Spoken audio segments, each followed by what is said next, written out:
I've always been astonished by the fact that the most important decision that members of a democratic polity make concerns whether or not to go to war or to support going to war. And yet in almost any historical era you choose to focus on, at least in the modern era, and at least in the US context, the vast majority of citizens have no direct experience with war. What they know about it is largely animated by how it has been represented to them, and one of, if not the primary media of such representation, has been the photograph. Indeed, the histories of war and photography are deeply imbricated with one another, a point that is accented by the fact that for every war from the Crimean forward, you can find someone who declares that this is the most photographed war ever, and the claim is actually hard to contest. Our speaker tonight, Professor David Campbell, has focused his attention on how photojournalism and documentary photography of war and other uplifting topics like famine and atrocity constitute an important visual economy that functions as one of the central registers through which we visualize and thus experience the boundaries of the growing global landscape. Sporting strong academic credentials, he has most recently been a professor of cultural and political geography at Durham University, where he is now an honorary professor of geography and is affiliated with the prestigious Durham Center for Advanced Photographic Studies. He is also an honorary professor in political science and international studies at the University of Queensland and affiliated with the program for narrative and documentary at Tufts University. He lectures regularly on international multimedia journalism at Beijing Foreign Studies University, and this semester is the A. Lindsay O'Connor Professor in Peace and Conflict Studies at Colgate University in New York. Now, there's no question that David is an accomplished scholar with more than 6 books and numerous articles to his credit, but in recent times he has become increasingly interested in the possibilities that multimedia presentations bring to the new media ecology, and has been involved in a number of provocative projects, all of which are documented in some detail at his website on photography, multimedia, and politics, and the URL is here. And I would be remiss if I didn't notice that his website is a model for how scholars might work to create and engage intellectual audiences, and his blog has been identified as among the top 10 photo blogs by the British Journal of Photography, and it's one of the blogs that I go to just about every day when I start my day. I've been a fan of his work for a long time, in fact, long before he began writing about photography, and since then, only more so. It's my sincere pleasure to welcome him to Bloomington as a Branigin lecturer, and I look forward to his presentation titled From Robert Capa to the iPhoto, How Photojournalism of War Has and Has Not Changed. Thank you very much. Thank you. It's a pleasure to be here. I want to thank the Institute for Advanced Studies and the other sponsors for making that possible, and for John Lucades for the initial invitation that set the whole process in motion. My whole premise for thinking about the visual is that images are central to contemporary geopolitics. We rely on mediated knowledge, as John said, to give us the product of an encounter with other people and places through what Judith Butler called a field of perceptible reality, enabled in large part by visual representations. That can be photographs, paintings, video, film, computer games. Each and every one of those pictorial artifacts helps establish what can be represented and how it can be shown. And in turn, those images are made possible by a series of historical, cultural, economic, and political frames or infrastructures. What I want to do in this lecture is consider some recent examples of contemporary war images in order to demonstrate that one of those frames that makes images possible is the discourse of photojournalism itself. And by the discourse of photojournalism, I mean primarily the discourse of photojournalists talking about photojournalism. My thesis is that this discourse has become somewhat exhausted, bogged down by the reiteration of familiar concepts that no longer have critical purchase when it comes to understanding the late modern production, circulation, and consumption of photographic images. I want to argue that this means we're stuck in a rut that prevents engagement with the function and effect of images, and how they establish that field of perceptible reality. Importantly, I also want to argue that the conventional rendering of some of these familiar concepts in the discourse of photojournalism, most notably the ideas of aesthetics and objectivity, cannot account for the photographs that make up what many would regard as the founding moment of modern war photography. That is Robert Capa's 20-year career from the Spanish Civil War to the conflict in Vietnam. These familiar concepts have therefore produced the mystical foundations of authority, driven by certain desires to overcome particular anxieties. And I think we need to understand this intersection of anxiety and desire within photojournalism in order to fathom what photojournalism can contribute to a critical rendering of our fields of perceptible reality. And I think its potential contributions are great. And I think actually, of course, although I'm talking sweepingly about photojournalism as though it's a singular thing here, there is, of course, some contemporary practice that would be critical in the sense that I want to describe. And I know that Nina Berman was here very recently, and she would be one of those examples. But in focusing on the discourse of photojournalism, not much of the sort of thought behind the work of someone like Nina Berman is making it into shaping how people are thinking and talking about photojournalism, and I think that's one of the problems that we face. So let's begin with the contemporary example that I want to consider. In November 2010, the New York Times published a front page story on soldiers' life in Afghanistan, accompanied by Damon Winter's photographs, produced on an iPhone using the Hipstamatic app. A Grunt's life was part of the New York Times' extensive Year at War project, and it wasn't meant to be a news story. It was a colour piece following the 1st Battalion, 87th Infantry of the 10th Mountain Division in northern Afghanistan. According to Winter, the iPhone was appropriate in these circumstances and for that purpose because it was, quote, more casual and less deliberate. The beauty of a new tool, he says, is that it allows you to see and approach your subjects differently. Using this phone brought me into little details that I would have missed otherwise. The image of the men resting together on a rusted bed frame, which is this one, could never have been made with my regular camera. They would have scattered the moment I raised my Canon 5D with a big 24-70 lens attached. But with the phone, the men were very comfortable. Now, Winter is not the only photojournalist in Afghanistan or elsewhere to use his iPhone. And indeed, of course, the choice of the iPhone is not an accident either, because if you look at the statistics on uploads to Flickr, the iPhone is now the most popular captured device amongst people uploading images to Flickr, surpassing all other either DSLR cameras or compact point-and-shoot cameras. There was, for example, in March 2010, a series by David Guttenfelder of the Associated Press in Afghanistan using a different app. There's been a project by Balash Gadi and others called Basetrack, which Foreign Policy magazine ran a series called The War in Hipstamatic in July 2011. Benjamin Lowy has produced some work for the New York Times, also from Afghanistan. James Oatway. And then in Libya, Michael Christopher Brown, featured here on Time Lightbox. Michael Christopher Brown was injured along in the incident that killed Chris Hondras and Tim Hetherington in Misrata last year. And he came to use his iPhone because he'd actually lost and damaged his DSLR in the conflict. So it was actually the only tool available to him. And it's not only American or European photojournalists. Karim Ben Khalifa has done a story on Yemen, for example, that was published in Le Monde last year. So there's a wide range of official media endorsement for actually printing and circulating these images produced through this app on the cell phone. But the Times endorsement with the Damon Winter images began a debate about what does and does not count as legitimate reportage. And that debate really exploded in photographic circles when Winter's Hipstamatic images won 3rd place in the renowned Pictures of the Year International Contest in the category for newspaper feature picture story. They were also part of the portfolio through which Winter was named the Newspaper Photographer of the Year in 2011. Now, as some of you probably know, Pictures of the Year International is one of photojournalism's most prestigious contests.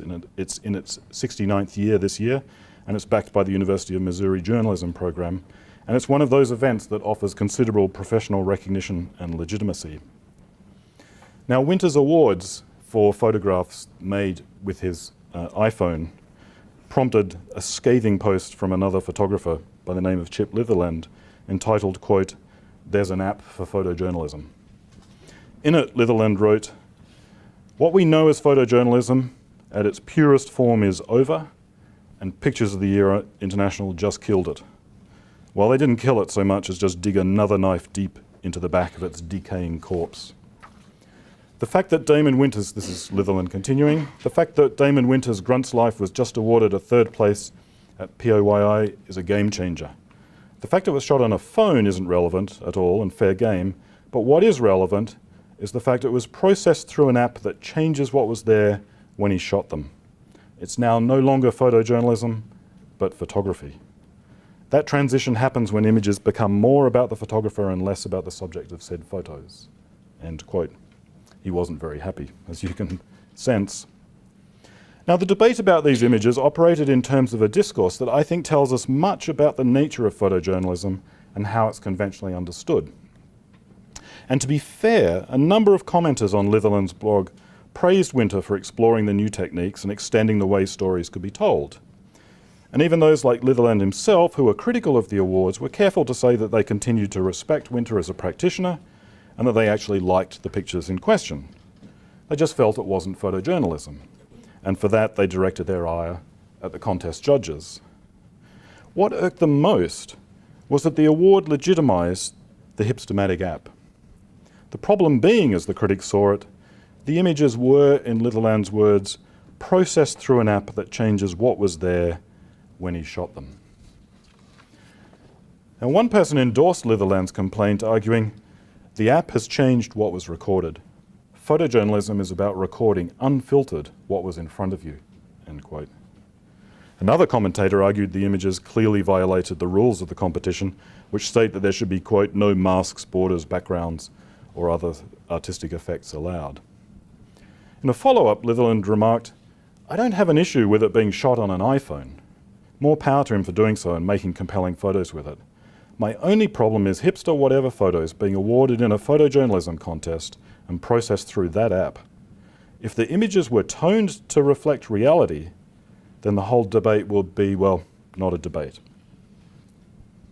Now, it's in those remarks and in those responses by the commentators to that original post protesting the award for these hipstermatic images that I think we can see the traces of notions like aesthetics and objectivity that shape the conventional understanding of photojournalism. First and foremost is objectivity. The idea, as that commentator said, that photojournalism is about recording unfiltered what was in front of you. In this sense, because Winter's pictures were processed through an app that changes what was there when he shot them, the claim goes, they cannot, ipso facto, be photojournalism. Now, of course, this understanding depends upon the idea that unfiltered recording is possible. And that idea is untenable. As some contributors to the debate noted, professional digital cameras process their images internally as soon as they're captured. Although the RAW format, and sometimes it's capitalized as RAW, raw format that although the raw format professionals use to enable later modification is considered as close to a film negative as is digitally possible, RAW nonetheless involves some in-camera processing in order for the sensor's information to appear to the photographer as a picture. Even on the LCD screen on the back of the camera, it has to be processed to a small extent.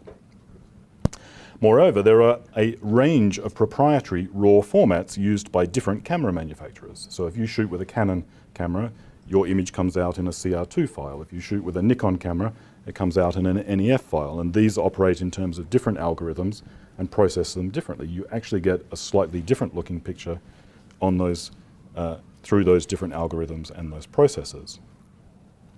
And when one takes or outputs a photograph in the JPEG or TIFF formats, the amount of in-camera processing is even greater.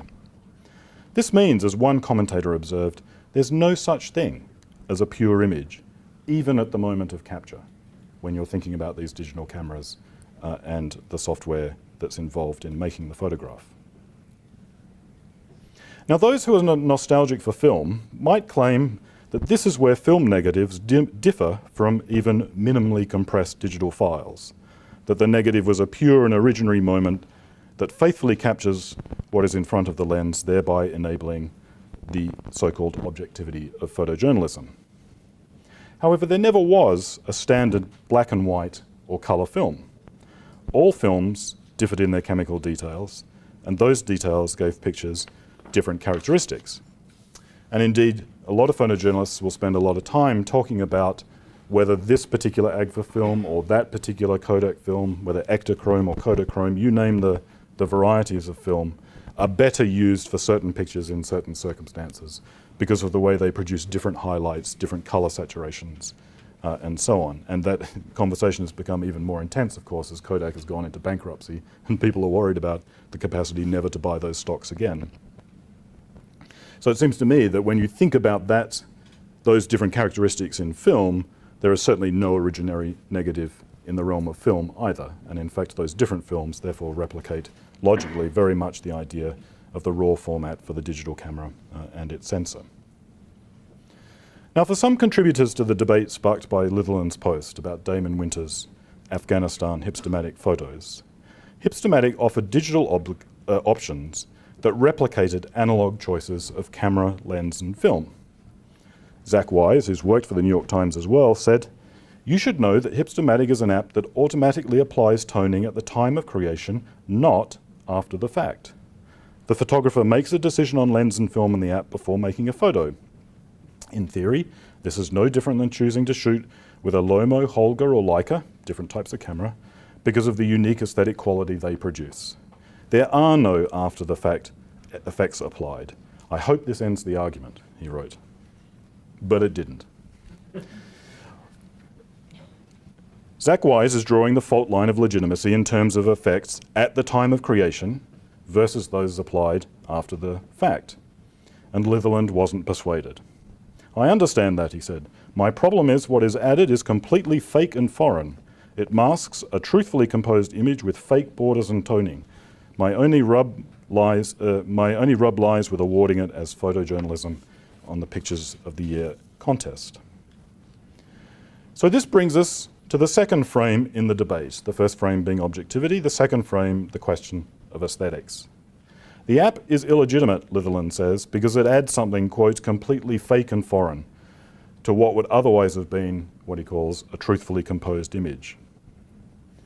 But recall his earlier remark that suggested it was the particular type of toning rather than toning per se that was the problem. He said, if the images were toned to reflect reality, then the whole debate would be, well, not a debate. We have then a sense that something other than a simplistic objectivity or faith in naive mimesis drives professional practice, even amongst those protesting the legitimation of hipstamatic images. As much as unfiltered reality is complicated by the realities of image capture on both film and digital sensors, photojournalism has long accepted after-the-fact alterations as perfectly legitimate for contests and for general newspaper practice as well. The most obvious of these after-the-fact alterations is the credence given black and white images in the documentary tradition. In the pre-digital era that involved the choice of a particular film, which meant going into a three-dimensional world of colour to produce two-dimensional black and white photos, something that surely replicates the concern about images being, quote, processed through an app, or in this case film, that changes what was there when he shot them, which of course was Litherland's original complaint. And indeed, in the digital era, after-the-fact toning, often to consciously change or highlight something, is accepted equally. Again, black and white is the most obvious case in point, where camera settings are changed to enable non-color capture, or color raw files are later desaturated in image processing software.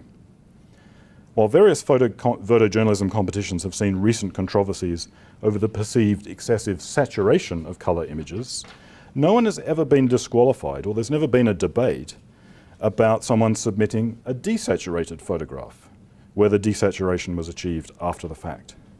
Indeed, photojournalists often speak quite openly about why they change files to black and white in order to achieve certain effects. And here's an example. The freelancer Victor Blue with a photograph from Afghanistan. And you'll probably instantly recognize kind of affinities to some Vietnam War traditions of photography. Blue was interviewed in Photo District News year before last, and that article summarized his work saying, quote, "Blue is shooting the project primarily with a Canon 5D Mark II and converting his images to black and white." The photographer says, I envisaged Afghanistan in grey tones. I saw colour as a distraction, he explains. So Blue's photographs, which are perfectly legitimate according to professional norms and are excellent in many regards, invoke the traditional aesthetic of Vietnam-era photojournalism, but they achieve that through after-the-fact toning that I don't think can be defended in terms of, quote, being closer to reality, as the discourse has gone up until this point in relationship to Winter's photographs. So I have no particular problem with Blue's photographs. I'm interested in the question of why this form of change is considered as legitimate and why Winter's form of change with hipstamatic app is considered illegitimate. So this is not an argument about what counts as a legitimate photograph. It's an argument about how we talk about legitimacy in relationship to the photograph and what that tells us about photojournalism and ultimately what that tells us about the visual landscape that we get to see.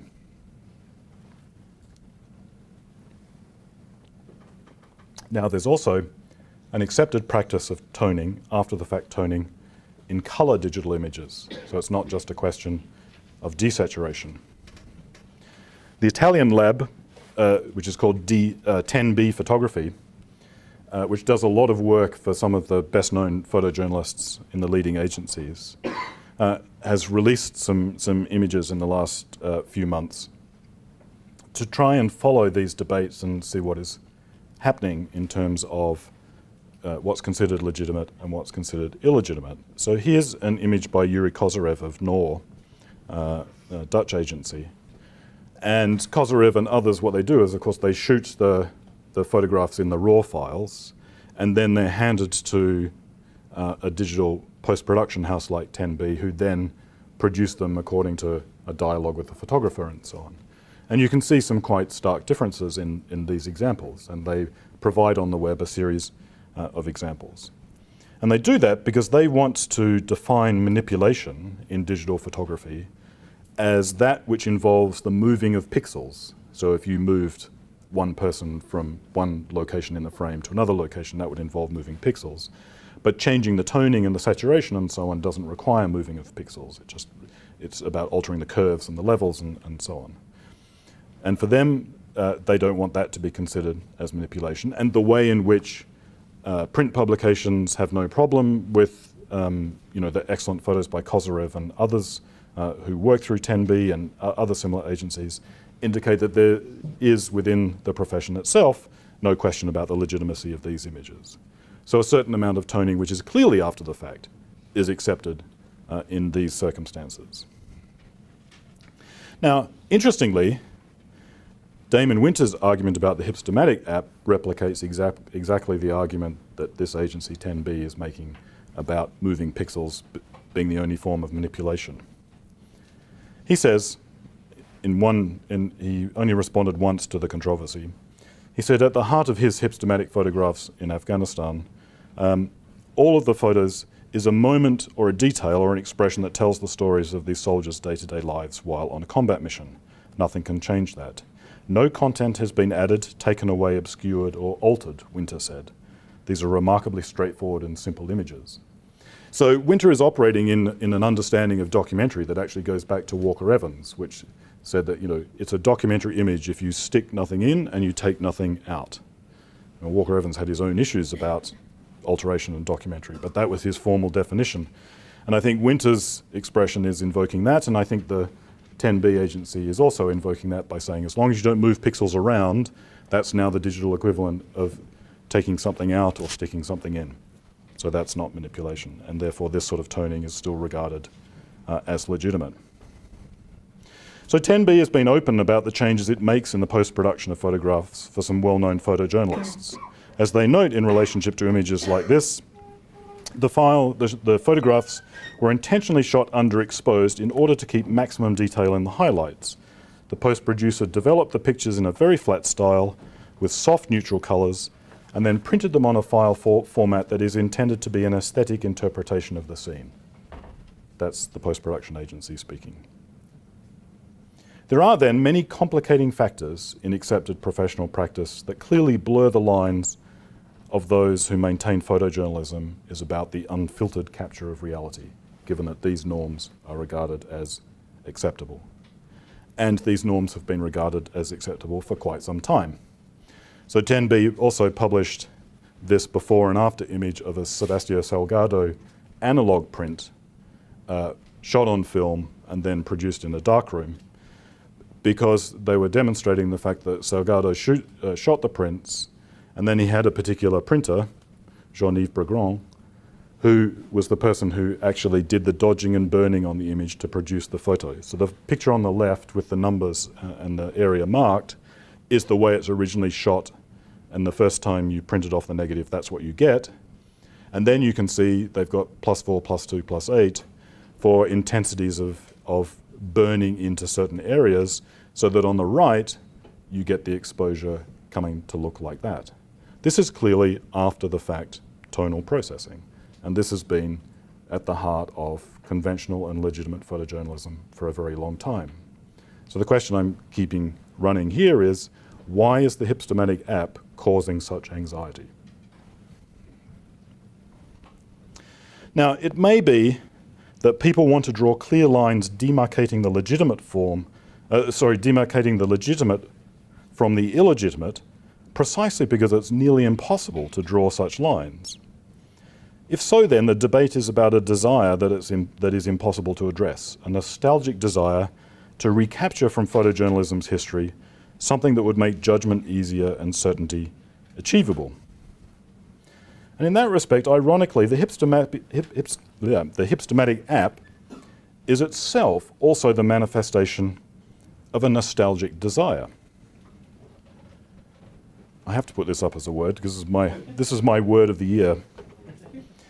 I discovered that in design, skeuomorphic design is something the dictionary defines as a derivative object that retains ornamental design cues to a structure that was necessary in the original.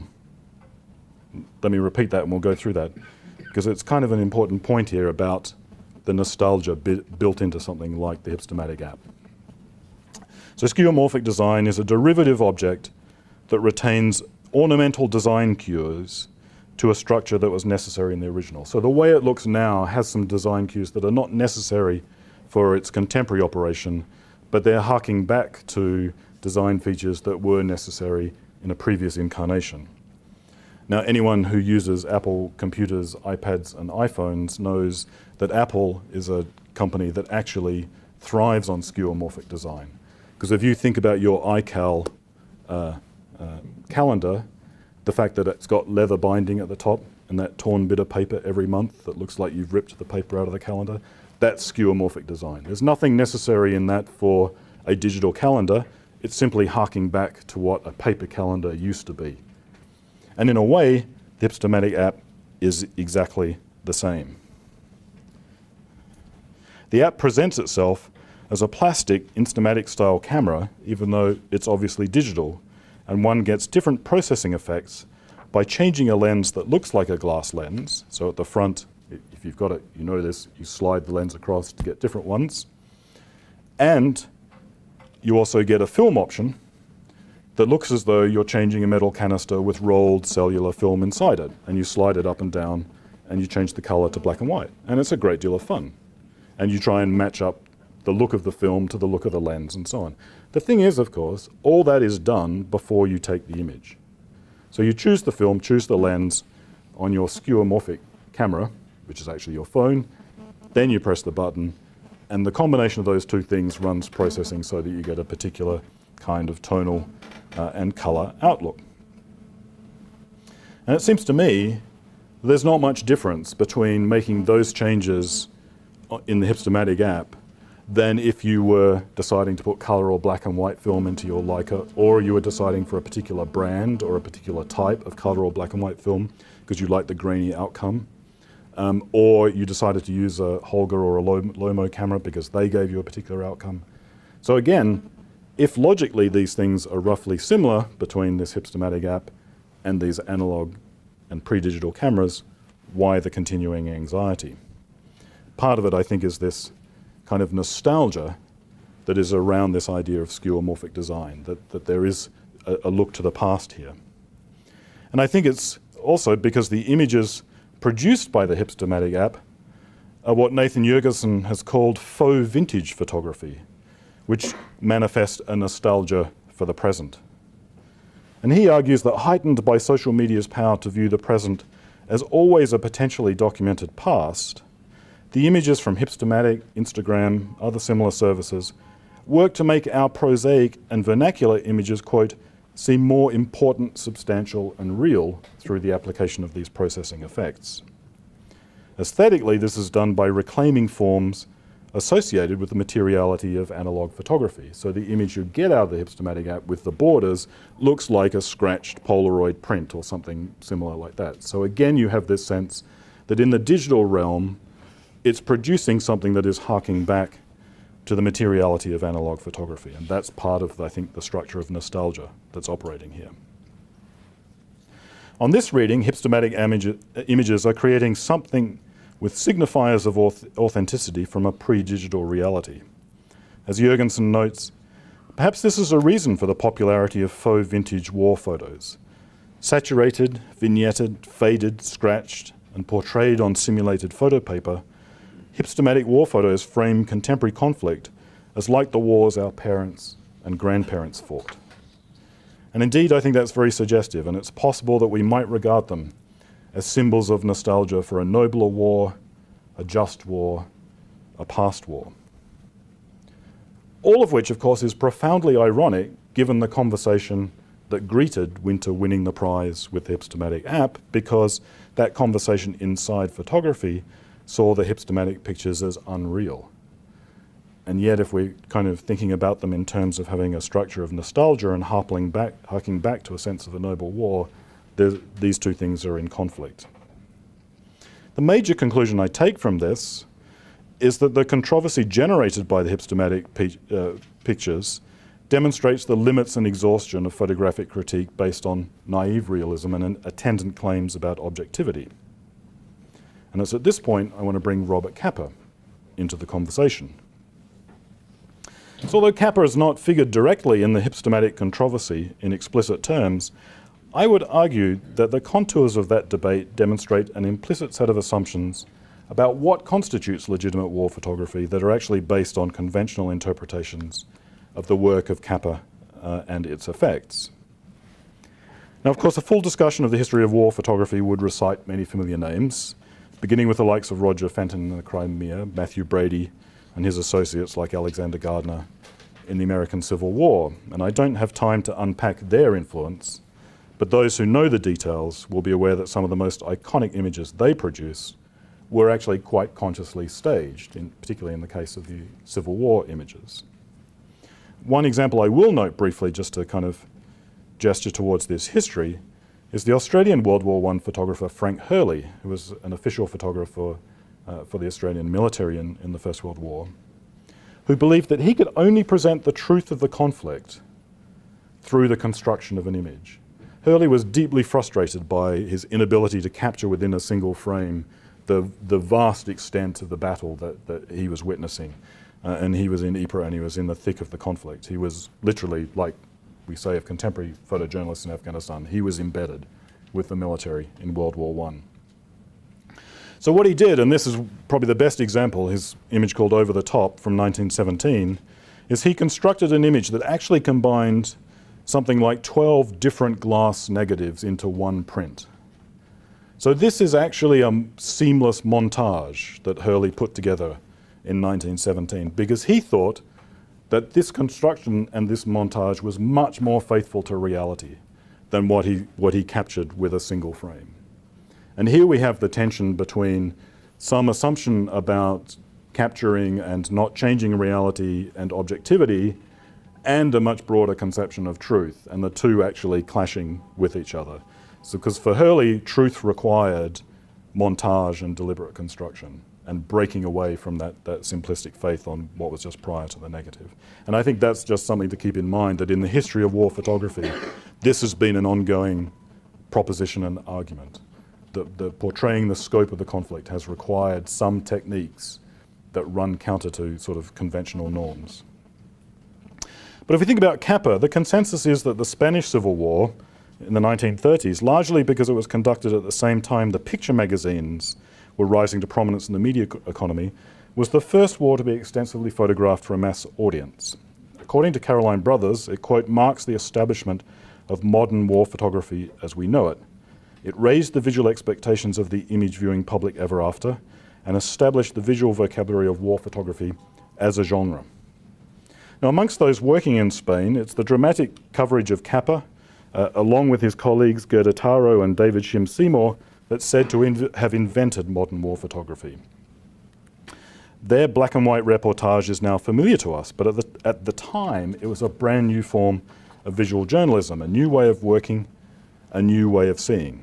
As Susie Linfield has observed, Capa's photographs from Spain plunged viewers into the heart of battle in ways that now seem iconic, even cliched, but that at the time were radically new, unsettling, nerve-wracking, scary. His photographs were closer, faster, denser than any that had been seen before. Capa wasn't a witness to war, she says, so much as a visual participant in it.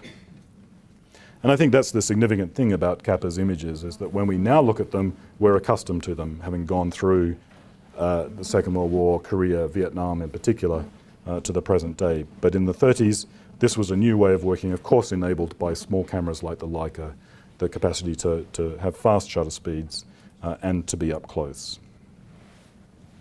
For those who see contemporary developments like the hipstamatic photos from Afghanistan as a transgression of the traditional genre of photojournalism, the work of Capa and his colleagues is, implicitly at least, one of the foundation stones against which such transgressions can be judged.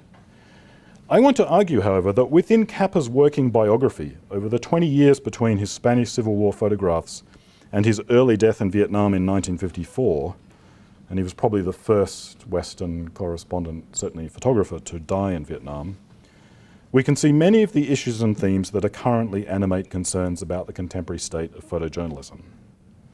I think these concerns about the economy of photojournalism and its function in the contemporary media world are often behind the anxieties that erupt in the wake of controversies like that surrounding Winter's hipstamatic pictures. These anxieties produce the desire to draw clear lines between legitimate and illegitimate practice. However, if the foundational tradition of modern war photography manifested in the work of Capa is more complex than that assumed by those who fear the present is a perversion of the past, this resituates the contemporary complaints, demonstrating their dependence on mythical foundations of authority, the exhaustion of the concepts and terms through which they criticize new developments, and their resultant inability to develop a critical perspective on how photojournalism should be progressing. Now, I don't have time to develop all the elements in Capa's biography that kind of relate to the present, but I'll just signal three. One is, if you look at when Capa came to prominence, there was a changing media economy, the rise of the picture magazines in the 1920s and the 1930s. And of course today, now we bemoan the loss of those magazines as kind of the financial support for photojournalism. But Capa, although he worked for Life magazine, from the beginning disliked Life magazine intensely because of its politics, because it paid too little, because it treated its photographers very badly. So that everything we say today about there not being enough pictorial magazines, Capa was actually saying at the time about Life magazine. But today we look back at Capa's time of Life magazine and say that was the golden age when the media economy worked perfectly. I think actually we can do a rereading here of Capa's working life and see that in fact the media economy was not quite what we imagined. We could also then talk about the emergence of Magnum Photo Agency as a response to that. And interestingly, reading Capa's biographies, you see him paying a lot of attention to television and movies. And now, of course, we have photojournalists paying a lot of attention to high-definition video because of the way the new cameras allow that to be captured. We could look at embedded reporting. Capa's famous dictum that if your pictures aren't good enough, you aren't close enough, meant that he had to be an accredited member of the military and alongside military units. So what we see now as a contemporary development was also something that was prominent for him. I'm interested also in the way Capa took a lot of extremely graphic images of war and very few of them got published at the time because of both a formal censorship and a process of self-censorship. They didn't present them to papers or magazines because they knew they wouldn't run them. And if you know Capa's famous photograph of the falling soldier in the Spanish Civil War, about which there's much controversy about its authenticity, the first time it was published in Life magazine, it received letters of complaints about showing death in Life magazine from readers. And we see exactly the same sort of thing happening there. There's a lot of continuity from Capa's working biography to the present in terms of these issues about the media economy and the type of images. And I think there's some really interesting work to be done there because it completely changes the way we look at the past, kind of does away with the golden image of photojournalism's past. So looking at these issues, we might say not a lot has changed in photojournalism since Capa's time. But perhaps the most significant thing from Capa's biography for thinking about the photojournalism of war in the present was his partisanship. On occasion, Capa did express beliefs that could be considered consistent with the idea of objectivity. He once said in an interview, quote, "No tricks are necessary to take pictures in Spain. You don't have to pose your camera.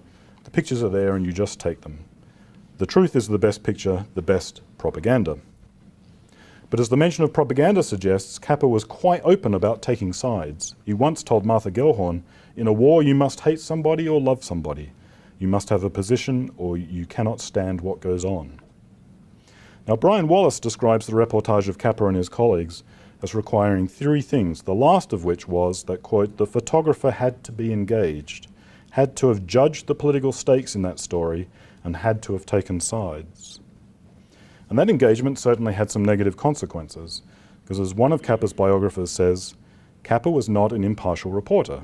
He ignored atrocities committed by the Republicans in Spain. He staged at least one documented scene, and he served as an ideological cheerleader to the communist cause in Spain. And what interests me about Capa's partisanship and commitment to a particular line there is it's hard to imagine a contemporary photojournalist embodying similar positions and being regarded, rightly or wrongly, as professional in the contemporary period.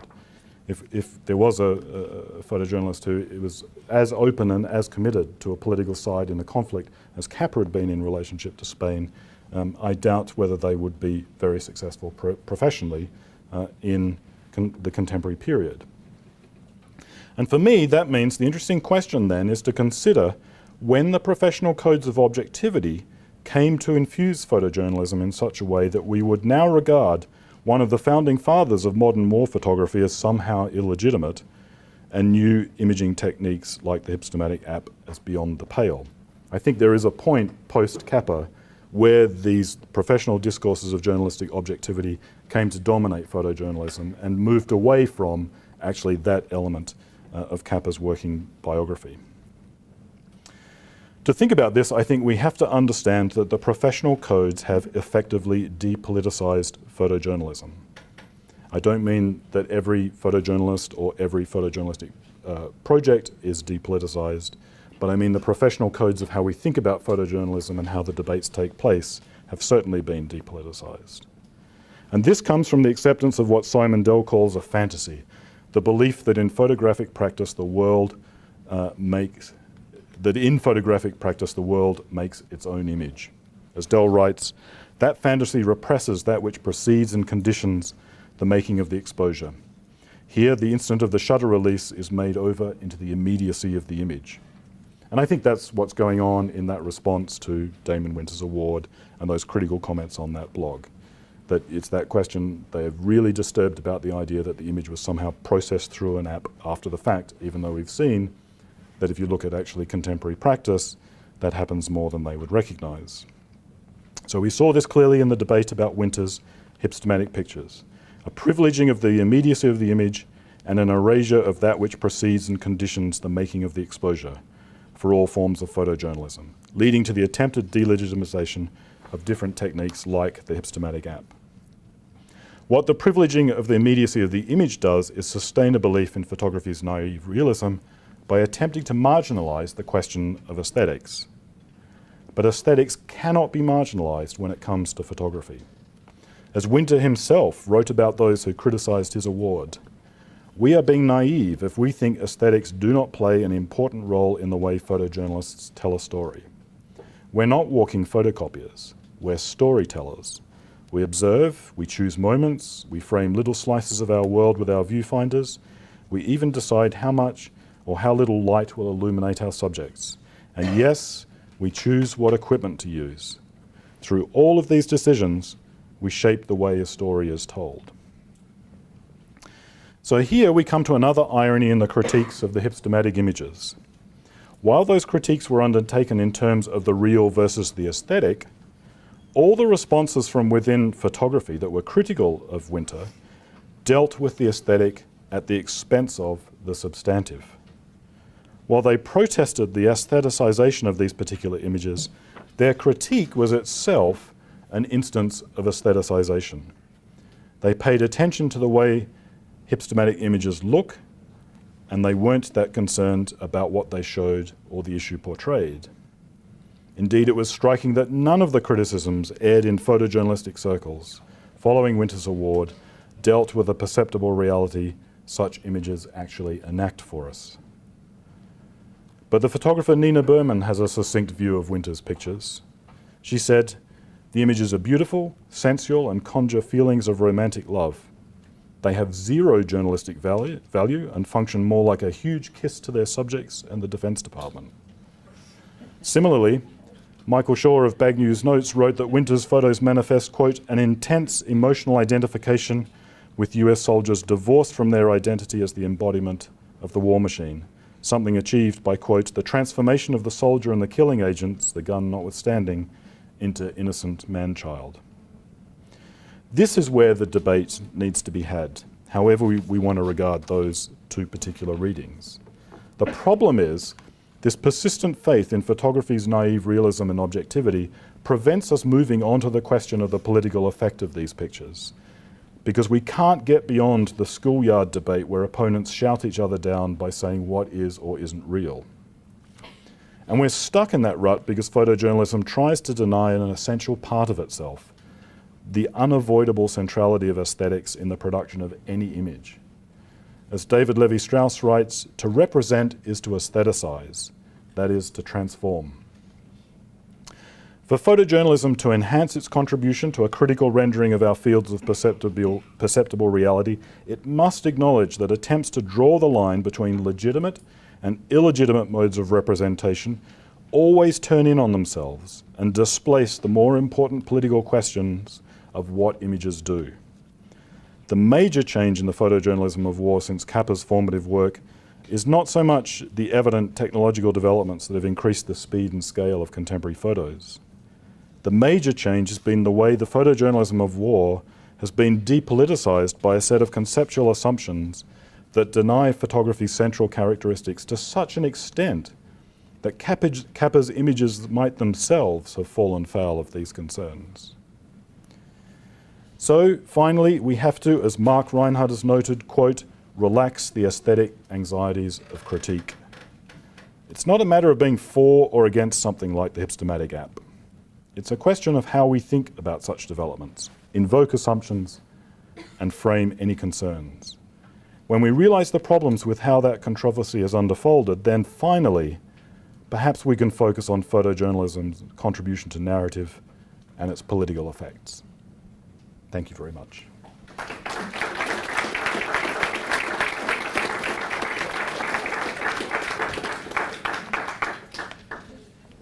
I'm very happy for some questions. Yeah. I really enjoyed the presentation.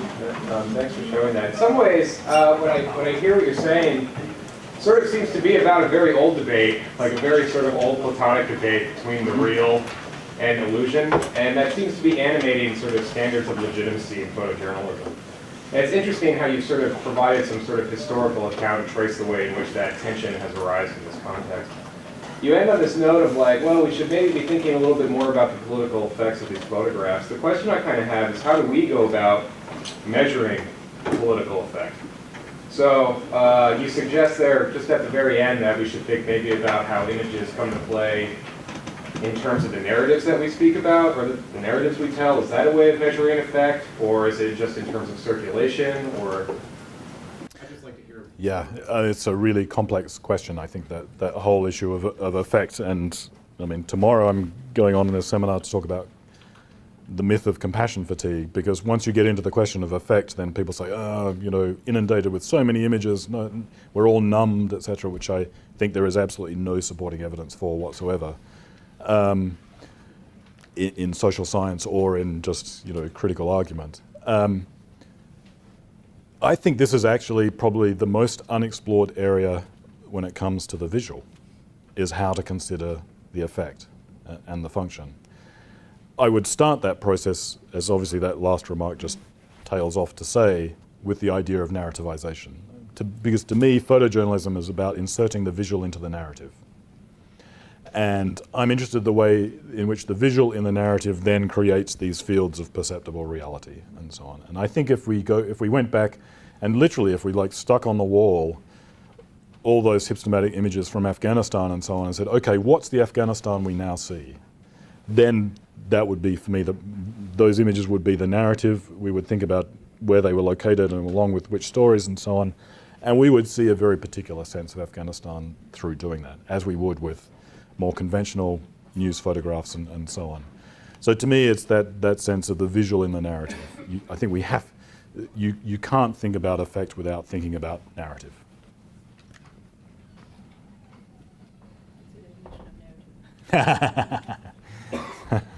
Well, yes.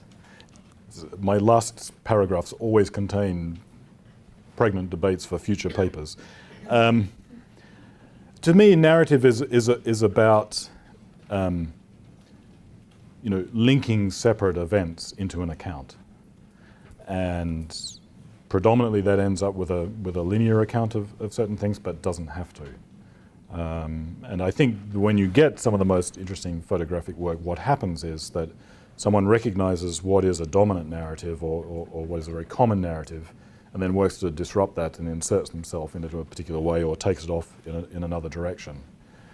But when I'm trying to talk to people who are visual journalists or are trying to make stories, the point I'm always trying to stress to them is that no one ever finds a narrative. You don't run across a narrative in the world and are therefore able to snap it. You are constructing the narrative. You are linking events and issues and people together in a particular way, and you are producing the narrative. And to me, this is one of the things that's always blocked by these old, the way the debates are framed by these old set of assumptions is, as soon as you say that to people, they say, oh, but isn't that terribly subjective, And I feel that if we can seriously question, if not dispense, the idea of objectivity, then we also have to somehow, in relationship to this sort of visual work, think about dispensing with the idea of subjectivity, because subjectivity just locks it up into the realm of your personal opinion or your personal project. And you can have that opinion, but that's not going to relate to the bigger issue. Whereas to me, the construction of narrative, it has to relate to the bigger issue. You're giving an account in relationship to other narratives. You're connecting things in particular ways. So I would like to get rid of one of my favorite political theory books from many moons ago was, of course, Richard Bernstein's Beyond Objectivism and Relativism. And Bernstein talked about the idea of the Cartesian anxiety. And this is kind of running through this a little bit. There are a lot of anxieties about how we frame possibilities. And I think that one about subjectivity is also a product of that anxiety. And I'd like to free us of those things so we could actually get to the question of the construction of narrative. But I feel that we're always blocked off from that, at least to some extent in the visual. It's very useful what you're saying right now to some of the things we've been thinking about in the seminar about the relationship of photographs to narrative. Yes. And not only the narrative contained in the photographs, but the narratives that people bring to the viewing of photographs. So, for example, Capa's suggestion that if you aren't partisan in a war, you can't bear it. Yes. It seems to suggest that at not the moment of origin, but at a particularly important formative moment in the history of photojournalism, there is a recognition of the impossibility of being anti-war. Yes. That you must actually be in favor of war in general, and one side in particular, in order to be a photojournalist. So, To be a war photographer. right. So, one of the things we've been thinking about in the seminar is what happens when a pro-war viewer brings the narratives of, oh, the weapons of mass destruction or terrorism a threat or whatever the justification, the narrative justification is, to a photograph that the photographer, often Berman, intends to be anti-war. Does the anti-war narrative survive? Often no. Right. Yes, often no. I mean, it works the other way too, or similarly. I mean, I think that famous, when people say which are the iconic photos, and we get Eddie Adams, the general shooting the Viet Cong suspect in the street. But the studies that look at how that photograph was actually used in the media at the time, it was actually it was to support US positions in the war in South Vietnam. It wasn't an anti-war photo. It's now viewed as one of the icons of the peace movement and so on. I don't think the intention of the photographer can survive very far in that process of meaning construction. And I think that's anyone who writes a text knows that when you write the text and someone reads it, you don't control the meaning of that process of reading, and that can be very frustrating. And I think that's extremely frustrating for photographers who think, I'm taking this image for this reason and what I'm showing is X, and someone comes along and says, no, it's Y, definitely, and it's really just confirms my belief, which is the opposite of yours. And then I think we just have to, Julian Rose, in probably the best methodological account of the visual, talks about, the site of the production of the image itself, and the site of reception. And we have to think about the intersection of those things in the production of meaning. And it's not located in any single one of them. I'm interested in how we should think about the concept of the embedded in relationship to reality. You seem to suggest that Capa's concept of the embedded is to be engaged in the moment, is to be engaged in the conflict as it occurs on the ground. When I think of embedded during the Iraq War, what comes up is a orchestration or manipulation of reality. Could you talk about that shift? I guess two things in response to that. One is, yes, I think there's a difference between the sort of experience that someone like Capa had in Spain in the 1930s, being, quote, embedded, being close to the action, versus the process of being now formally embedded with a unit in Afghanistan or formally in Iraq and so on. But I think that a lot of that difference tells you actually about a lot of the changing conduct of war as much as a change in the embedding relationship. And by that I mean that for the way the war in Afghanistan is being fought, the way the war in Iraq is fought, because of the military strategy behind it, the front line is not, you're not necessarily on the front line. There's not a single front line. There's not a clear front line. Whereas in something like the Spanish Civil War, that's a more obvious geographic location, and you can move to the front line and you know where the battle is on the edge of the suburbs and the streets and so on. So there's something about the changing nature of warfare itself that is involved in that process. There are a lot of similarities between the two, less so from the Spanish Civil War, but if you think of Capa in World War II,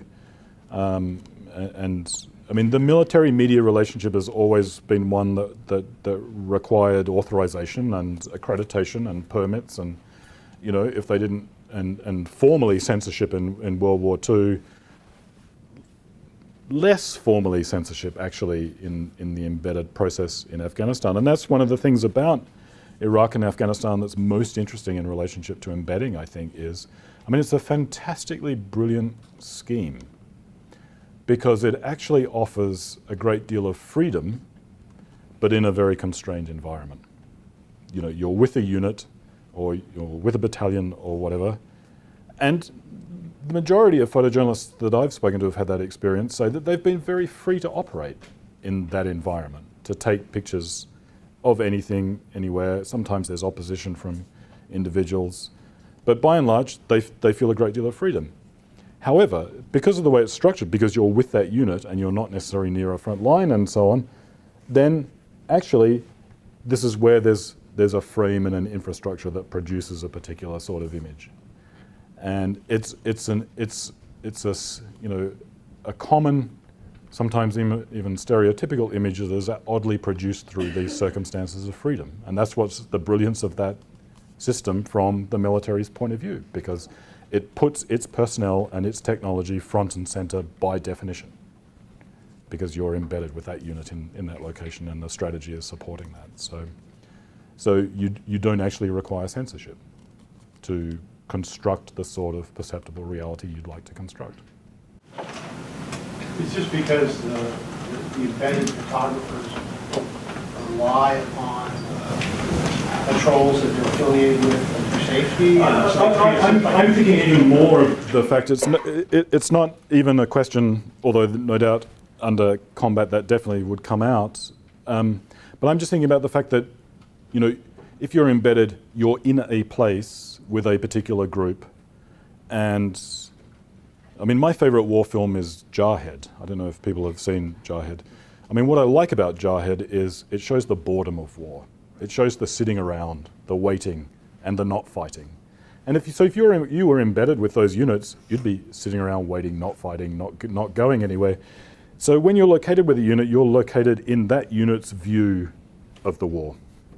And that's on the ground, that's close up. You can get dramatic images, but they're images that put the personnel and the technology front and center. So that's why I like to think about that as kind of an infrastructure. It doesn't even take a bargain between individuals, although no doubt there will be elements about that. It's just the structure of that being located in a process like that. You end up with, I mean, think about being, as some people were, embedded on an aircraft carrier. What are you going to see? Planes come and go, and life on the aircraft carrier. You're not going to see any other combat. And so you're just, that's your field of vision, and you're going to have to produce images in that field of vision. And you'll be free to produce as many as you like and so on, but that's your field of vision. You're not getting off the aircraft carrier for a while. So.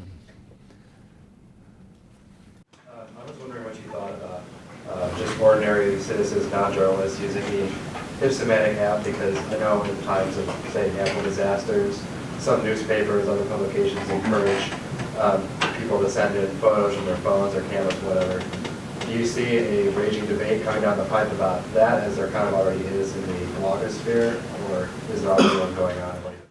I think there is one of those debates going on, because, I mean, you had earlier this year or late last year CNN say it was, ending the contracts of 60 photojournalists because it was moving towards favoring iReport and user-generated content and so on. And everyone raged about that, and, no one wants to see 60 photojournalists lose their job. I was always a bit surprised that everyone took CNN at their word on that. It seemed to me that might have been actually a bit of a rationalization just for cost cutting. Whether it was actually a strategy for user-generated content, I don't know. But it seemed like they were trying to sell it as something a bit more considered than just save money. Within professional photojournalistic circles, there is a huge debate about this, because they see jobs disappearing, and they think that media platforms are moving to more user-generated content just because it's cheap. And I think one of the things, Syria for me showed that relying on user-generated content alone was going to be a problem. Because if you think just it's changed recently because there are more professional photographers who've gotten into Syria somehow now. But for a long while, there were no professional Western photographers inside Syria. And we were relying simply on YouTube videos and images. And I think that's an important part. You want those things. People are there. We now have the capture devices and we can transmit easily, etc. You want to see those images. But they have their own aesthetic. The user-generated images, grainy, handheld, unclear. It's not someone deliberately going out to shoot in that aesthetic. It's just in the moment and so on. But when we see it on our screens, it gives it a particular aesthetic. And after a while, when you see that over and over again, you tend to see like crowds rather than individuals, for example. Whereas when professionals go in, they're often looking for, you know, characters and individuals to focus on, and you get a different sort of dynamic. So I was struck when thinking about Syria that here was a case where the user-generated content was good and important, but the absence of professionals was actually a problem. And it was doubly a problem, I think, because actually you need professional images to get newspapers to move stories up the news agenda. You know, to get them, you know, off page 22 and onto page 3, 2, and 1. You've got to have a really good image to go with it, because those decisions, they're made with news values, but they're also made with art and design values and aesthetic values. And I think in the absence of a lot of professional images, some of those Syrian stories got buried when they wouldn't have with those. So, I mean, it's something that's happening. It's going to keep on happening because the technology is going to spread. It's easier to produce high quality images and distribute them, and they should be part of the news economy, but they shouldn't replace the professionals. You need to have this combination of things going together. Right, thanks for the talk. If I was going to, if I had to summarise it very quickly, I'd do so as a kind of a paraphrase of Benjamin, and you'd be saying the problem is that the discourse of photojournalism has aestheticised war photography, and your response would be to politicise war photography. And one aspect of that, I think that came out very strongly, was about how that aestheticisation, with the case of Hipstamatic, was in terms of the temporality of it, that it used the most up-to-date technology in order to make something look authentically kind of nostalgic. So I was wondering if you had further thoughts about kind of whether the response, the politicising the response, will be something that was rather than looking in a retrograde fashion in order to aesthetise that image, was a kind of some kind of progressive way of taking the technology in order to bring it forward. I wish I'd thought of that.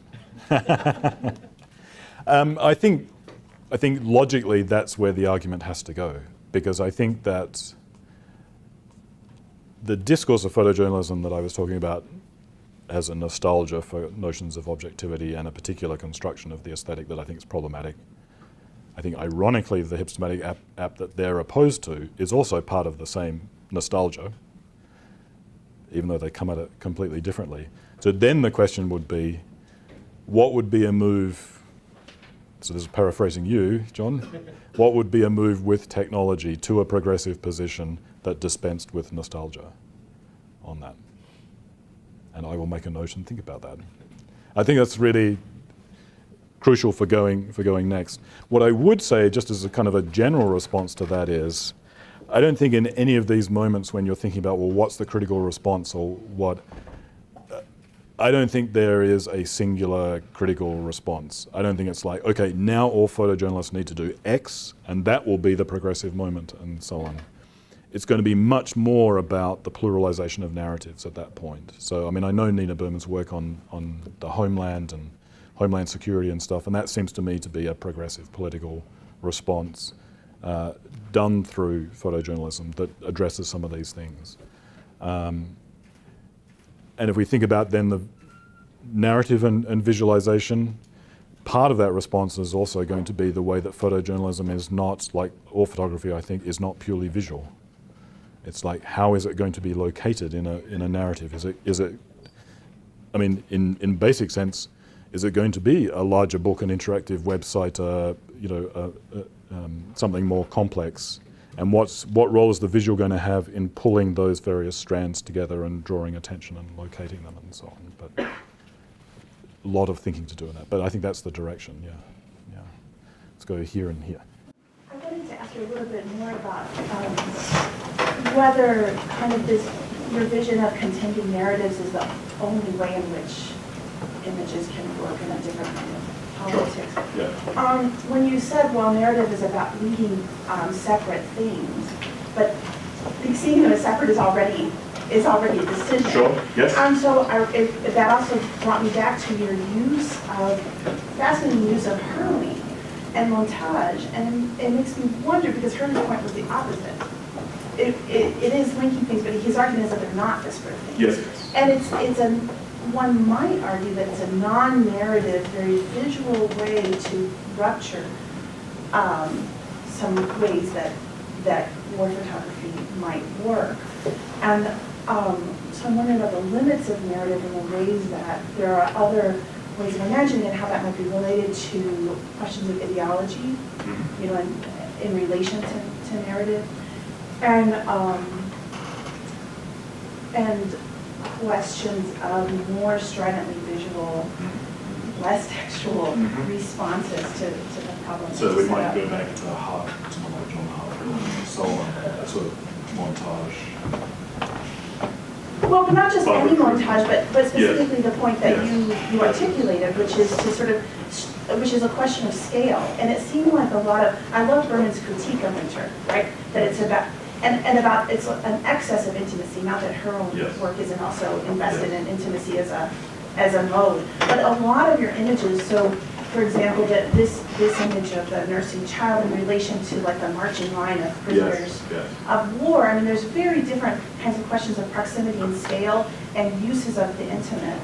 And I'm wondering about the political repercussions of that, given your reading of Hurley.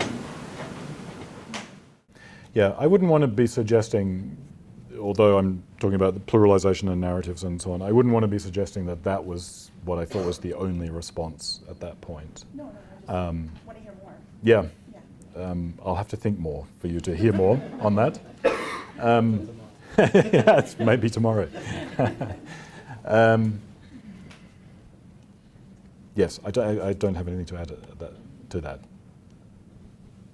But I like that point about Hurley and montage and the relationship to narrative. I will have to think about that. That's good. Yeah. Thank you very much for your stimulating lecture. I hope you'll allow a small clue. The use of the Salgado picture, I think that turns on the difference between the way the camera sees and the way the human eye sees, because none of us would have seen that scene like the unmanipulated print. Our eyes move in saccades and they're constantly changing focus and point of view. And from Cartier-Bresson on down, photographers have tried to justify the kind of manipulation that restores the original tonality that was in the scene. Yes. And I think, again, not to defend or attack either one, but that seems quite different from the decal edges and the hipstamatic other effects. I think that they're different, but I think that there is a similar logic to both. I mean, the point I was making with using the Salgado one, which was provided by that same digital agency that had the Kozyrev image, I mean, they were drawing the parallel between what happened in the darkroom and what they do with digital post-production. And that, of course, is how that conventional practice is legitimized.